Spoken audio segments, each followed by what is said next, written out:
Hello students, welcome to our channel vision Guru. So ఇవాళ మనం 10th class new Hindi text book నుంచి సంచయన్లోని third lesson టోపీ Shukla. So ఈ లెసన్కి సంబంధించినటువంటి క్వశ్చన్ అండ్ ఆన్సర్స్ డిస్కస్ చేసుకోబోతున్నాము. టోపీ Shukla lesson explanation video already ఛానల్లో upload చేస్తున్నామండి. ఎవరైనా చూడని వాళ్ళు ఉంటే ఒకసారి మీరు చెక్ చేయొచ్చు. లింక్ కూడా నేను డిస్క్రిప్షన్లో మెన్షన్ చేస్తాను. సో ఫస్ట్ క్వశ్చన్ చూసినట్లయితే, ఇఫన్ టోపీ శుక్లాకి కహానీ కా మహత్వపూర్ణ హిస్సా కిస్ తరహ సే హై. అయితే ఇక్కడ చూడండి, ఫస్ట్ క్వశ్చన్లో ఏమడుగుతున్నారు. సో టోపీ శుక్లా స్టోరీలో ఇఫన్ అనేటువంటి ఇఫన్ ఎలా ఒక ఇంపార్టెంట్ క్యారెక్టర్ అని చెప్పి అడిగారు. టోపీ శుక్లా కహానీకే దో ప్రముఖ పాత్ర హై. టోపీ శుక్లా స్టోరీలో మనకి రెండు ఇంపార్టెంట్ క్యారెక్టర్స్ ఉన్నారనమాట, ఇద్దరు, టోపీ ఆర్ ఇఫన్.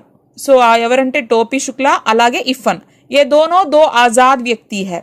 వీళ్ళిద్దరూ కూడా ఇండిపెండెంట్ పీపుల్ అనమాట.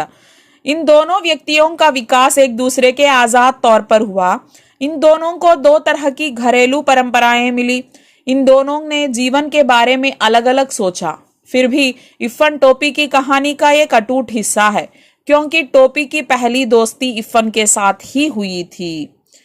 అయితే చూడండి, వీళ్ళిద్దరూ అంటే ఇండిపెండెంట్గా ఉండేవాళ్ళు, వేరే వేరే ఫ్యామిలీస్ నుంచి, వేరే వేరే సాంప్రదాయాల నుంచి వచ్చినటువంటి, వేరే వేరే రిలీజియన్ నుంచి వచ్చినటువంటి పీపుల్ అనమాట. భిన్నంగా ఆలోచించేవాళ్ళు, కానీ స్టోరీలో ఇద్దరికీ సమానమైనటువంటి ప్రాముఖ్యత, ఇంపార్టెన్స్ అనేది ఉందన్నమాట. సో టోపీ శుక్లా మొట్టమొదట స్నేహం చేసింది ఇఫన్తోనే, తన ఫస్ట్ ఫ్రెండ్ అనమాట ఇఫన్.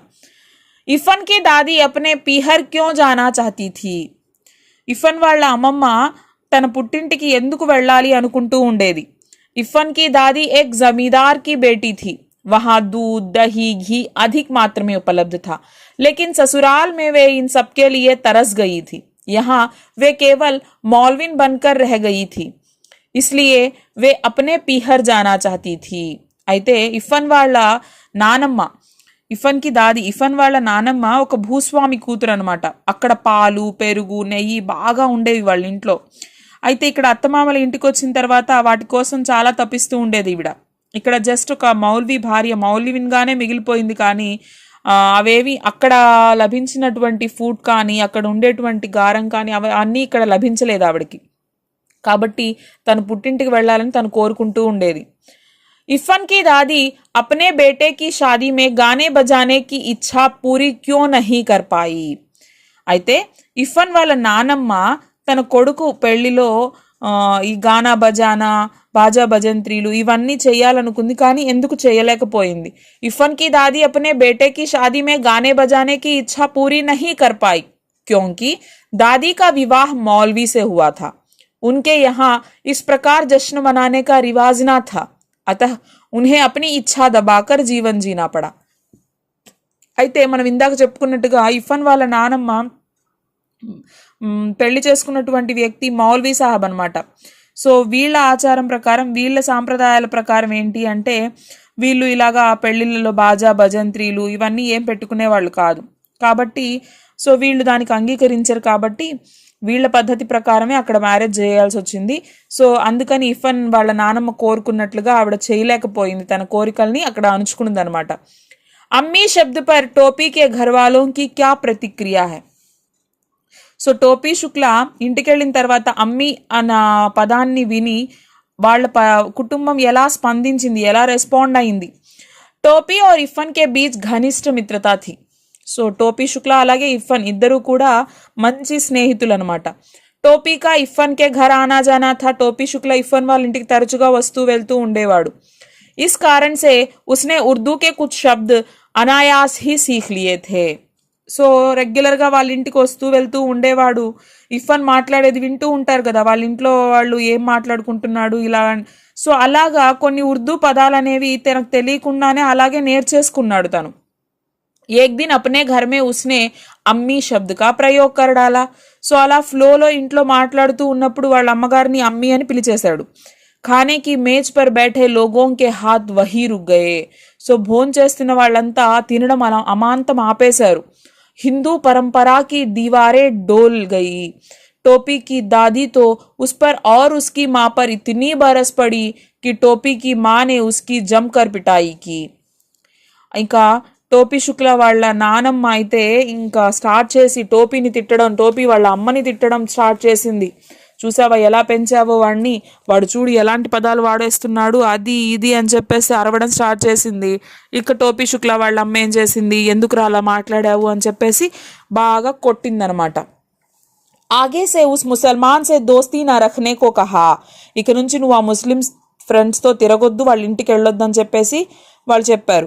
కింటు టోపీనే ఇస్సే సాఫ్ ఇన్కార్ కర్ దియా, అంత కొడుతున్నప్పటికీ కూడా టోపీ శుక్లా నేను వెళ్ళను వాళ్ళ ఇంటికి, ఇఫన్తో మాట్లాడను అని ఒక్క మాట కూడా అనలేదు. 10 अक्टूबर सन 45 का दिन टोपी के जीवन में क्या महत्व रखता है? So 10th October 45 so year అనమాట అది. అప్పుడు ఆ డేట్ ఎందుకు టోపీ శుక్లా లైఫ్లో అంత ఇంపార్టెంట్ ఏంటి అని చెప్పి అడిగారు. 10 अक्टूबर सन 45 का यूं तो कोई महत्व नहीं, परंतु टोपी के आत्मा इतिहास में इस तारीख का बहुत महत्व है. సో నార్మల్గా అయితే అదేం పెద్ద గుర్తుంచుకోవాల్సినటువంటి అక్టోబర్ 10th 1945 అంటే అంత ఇంపార్టెంట్ డేట్ ఏం కాదు, కానీ టోపీ శుక్లా లైఫ్లో అది చాలా ఇంపార్టెంట్. ఎందుకంటే ఇసీ తారీఖ్ కో ఇఫ్ఫన్ కే పితా బదిలీ పర్ మురాదాబాద్ చలే గయే. సో అదే డేట్న ఇఫ్ఫన్ వాళ్ళ నాన్నకి ట్రాన్స్ఫర్ అయిపోయి మురాదాబాద్కి వెళ్ళిపోయారు. టోపీ బిల్కుల్ అకేలా హోగా, టోపీ శుక్లా ఒంటరి వాడైపోయాడు, తన ఫ్రెండ్ వెళ్ళిపోయాడు కాబట్టి. ఇసీలియే టోపీనే ఇసీ దిన్ కసం ఖాయి కి అబ్ వహ్ కిసీ ఐసే లड़के से दोस्ती नहीं करेगा जिसका बाप ऐसी नौकरी करता हो जिसमें बदली होती रहती है. సో అప్పుడు నిర్ణయించుకున్నాడు అనమాట తను, ఏమని, నేను ఇంకెప్పుడు కూడా ఇలాగా వాళ్ళ ఫాదర్ వాళ్ళకి ట్రాన్స్ఫర్లు అయ్యే వాళ్ళు ఉంటారే అలాంటి వాళ్ళ పిల్లలతో నేను స్నేహం చెయ్యను అంటే. తను ఎంతో ఇష్టపడేటువంటి స్నేహితుడు ఇఫ్ఫన్ వాళ్ళు అక్కడి నుంచి వెళ్ళిపోయారు. సో అందుకని అలాంటి నిర్ణయం తీసుకున్నాడు అనమాట. టోపీనే ఇఫ్ఫన్ సే దాదీ బదల్నేకి బాత్ క్యూ కహి, అయితే టోపీ శుక్లా ఇఫ్ఫన్తో మనం నానమ్మల్ని ఎక్స్చేంజ్ చేసుకుందాము అని చెప్పి ఎందుకు అడిగాడు. टोपी ने इफ़न से दादी बदलने की बात इसलिए कही क्योंकि उसे इफ़न की दादी बहुत अच्छी लगती थी. ఎందుకన్నాడు అంటే टोपी शुक्ला की इफ़न వాళ్ళ నానమ్మ అంటే చాలా ఇష్టం. टोपी जब भी इफ़न के घर जाता था तो वह उसकी दादी के पास बैठने की कोशिश करता था. ఎప్పుడు ఇఫన్ వాళ్ళ ఇంటికి వెళ్ళినా ఇఫన్ వాళ్ళ నానమ్మ దగ్గర కూర్చొని తనతో మాట్లాడేవాడు. टोपी को अपनी दादी अच्छी नहीं लगती थी. సో టోపీ శుక్లా వాళ్ళ ఇంట్లో కూడా వాళ్ళ నానమ్మ ఉంది కదా, ఆవిడంటే అస్సలు ఇష్టం లేదు టోపీకి. ఎందుకంటే ఉస్కి స్వయం కి దాది బహుత్ అనుశాసన్ ప్రియ థీ, వే టోపీ కో కభీ కహానియా భీ నహీ సునాయా కర్తీ థీ. ఆవిడ చాలా స్ట్రిక్ట్గా ఉండేది, ఎప్పుడూ అరుస్తూ ఉండేది, అలాగే ఎప్పుడూ తన్ని కూర్చోబెట్టుకొని స్టోరీస్ చెప్పేది కాదు. టోపీకో ఉన్కి భాష సమజ్మే నహీ ఆతీ థీ. సో ఆవిడ చెప్పేటువంటి కొన్ని పదాలు అసలు అర్థమయ్యేవి కాదు టోపీ శుక్లాకి. ఇస్లియే ఉస్నే ఇఫ్ఫన్ సే దాది బదల్నేకి బాత్ కహి, అందుకని తను ఇఫ్ఫన్ వాళ్ళ నానమ్మ అంటే ఇష్టపడుతూ ఉంటాడు కదా, అందుకని ఇఫ్ఫన్ నువ్వు నేను నానమ్మల్ని ఎక్స్చేంజ్ చేసుకుందామా అని చెప్పి అడుగుతాడు. పూరే ఘర్ మే ఇఫ్ఫన్ కో అప్నీ దాదీ సే హీ విశేష స్నేహ క్యూ థా, అయితే ఇంట్లో అంతమంది ఉండగా అంతమందిలో కూడా వాళ్ళ నానమ్మ అంటేనే ఎందుకు ప్రత్యేక అభిమానం. इफ़न को स्नेह तो अपने अब्बू अम्मी अपनी बाजी और छोटी बहन नुज़हत से भी था. ఇఫ్ఫన్కి అలా ఇంట్లో ఉన్న ప్రతి ఒక్కరూ ఇష్టమే, వాళ్ళ అమ్మ, వాళ్ళ నాన్నగారు, వాళ్ళ అక్క, వాళ్ళ చెల్లెలు, నుజ్హత్ అందరూ ఇష్టమే. లేకిన్ దాదీ సే వహ్ జరా జ్యాదా ప్యార్ కియా కర్తా థా, కానీ వాళ్ళందరిలోకి వాళ్ళ నానమ్మని చాలా ఇష్టపడేవాడు ఇఫ్ఫన్. అమ్మీ और బాజీ కభీ కబార్ డాంట్ మార్ దియా కర్తీ థీ, ఎప్పుడైనా కోపం వచ్చినప్పుడు వాళ్ళ అమ్మ కానీ వాళ్ళ అక్క కానీ తిడుతూ ఉండేవాళ్ళు, ఒక దెబ్బ వేసేవాళ్ళు. అబ్బూ భీ కభీ కబార్ ఘర్ కో కచహరీ సమజ్కర్ ఫైసలా సునానే లగ్తే, అప్పుడప్పుడు నాన్న కూడా ఏంట్రా ఇలా చేసావంట అలా చేసావంట అని ఇంట్లోనే మీటింగ్ పెట్టేవాళ్ళు. బస్ ఏక్ దాదీ హీ థీ జిన్హోనే కభీ ఉస్కా దిల్ నహీ దుఖాయా, మా నాన్నమ్మ ఒక్కటే నన్ను ఎప్పుడూ ఒక్క మాట కూడా అనేది కాదు, నన్ను బాధ పెట్టేదే కాదు. వహ రాత్ కో ఉసే బెహరామ్ డాకు, అనార్ పరి, 12 బుర్జ్, గులే బకావలి, అమీర్ హంజా, హాతిమ్ తాయి,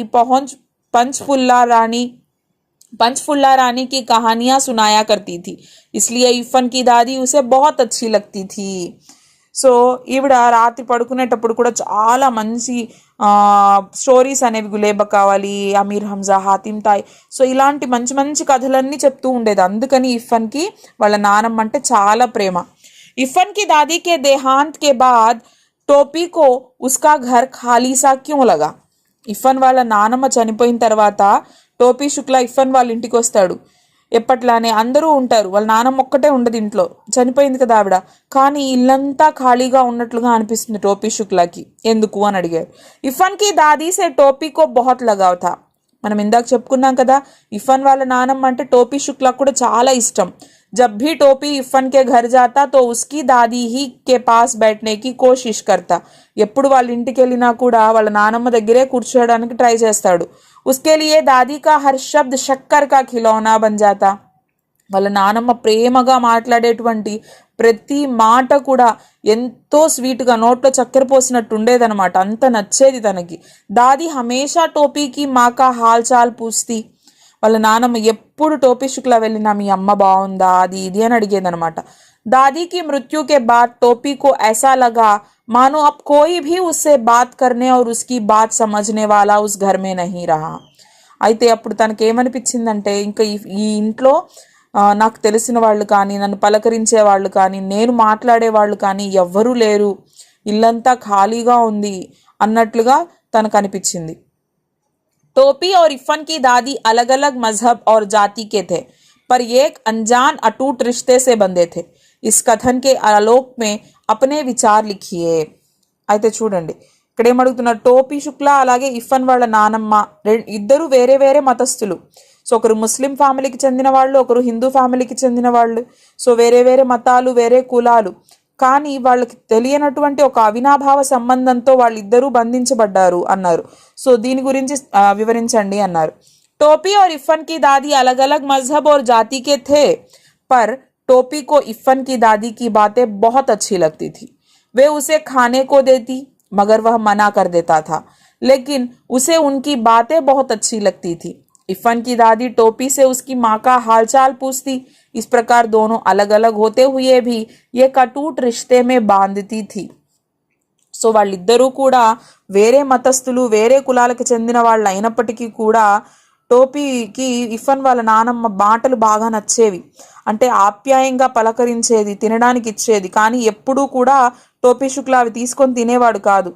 అంటే ఇతర మతస్థులు కదా, వాళ్ళ ఆహారం కూడా తను తీసుకునేవాడు కాదు వాళ్ళ ఇంట్లో ఏది కూడా. అంటే వీళ్ళు నాన్ వెజ్ తినేవాళ్ళు కదా ఇఫ్ఫన్ వాళ్ళు. సో కాబట్టి తను ఏది తీసుకునేవాడు కాదు, తిరస్కరించేవాడు. కానీ వాళ్ళ నానమ్మ అంటే మాత్రం చాలా బాగా ఇష్టం అనమాట. తను రాగానే టోపీ శుక్లా వాళ్ళ అమ్మ గురించి అడిగేది, ఎలా ఉంది ఏంటి అని అడిగేది. సో అలా ఆప్యాయంగా పలకరించేటువంటి ఆ పలకరింపు వల్ల వాళ్ళిద్దరి మధ్య ఒక విడదీయరాని బంధం ఏర్పడిపోయింది.